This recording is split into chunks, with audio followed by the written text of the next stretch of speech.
Hello friends, ক্রিসমাসের দিন আমরা একটু ঘুরতে গিয়েছিলাম। তো আমরা ফার্স্টে গিয়েছিলাম একটু মলে, তো সেখান থেকে একটু শপিং করে তারপরে আমরা গিয়েছিলাম মাদারসাটে। ওখানে বেশ সুন্দর সাজিয়েছিল, বাট আমরা সেখানে ওয়েট করিনি, আমরা ওখান থেকে চলে এসেছিলাম কারণ অলরেডি আমাদের ভীষণ লেট হয়ে গেছিলো।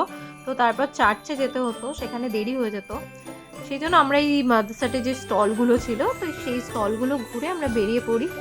আর ওখানে একটা লোকাল দোকান থেকে মাটন বিরিয়ানি অর্ডার করি, সেখান থেকে মাটন বিরিয়ানি খেয়ে আমরা বেরিয়ে পড়েছিলাম চার্চের জন্য। আর তারপর দেখো এখানে রাস্তায় খুব সুন্দর সাজিয়েছিল, আমরা অনেকক্ষণ মেলায় ঘুরে তারপর আমরা চার্চে গেলাম। আর ভীষণ ভালো লেগেছে এখানে এসে, কারণ আমি অনেক দিন আগে এসেছিলাম ছোটবেলায়, তারপর এই এখন এলাম। তো এরপর চার্চ থেকে আমরা গিয়েছিলাম ডোমিনোজে। তো এখানে এসে আমরা একটা পিৎজা অর্ডার করেছিলাম আর চিকেন পপকর্ন টাইপের একটা জিনিস সেটা অর্ডার করেছি। তো তারপর আমরা আবার বাড়ির জন্য রওনা দিলাম। আর এখানে দেখো ভীষণ জ্যাম লেগেছিল। তো বাড়ি এসেই দেখছি যে বাড়ির সামনে আমাদের সরস্বতী পুজোর কাঠামো পুজো হচ্ছে। আমাদের পাড়ায় বেশ বড় করে সরস্বতী পুজো হয়। তো আজকে এইটুকুই, টাটা।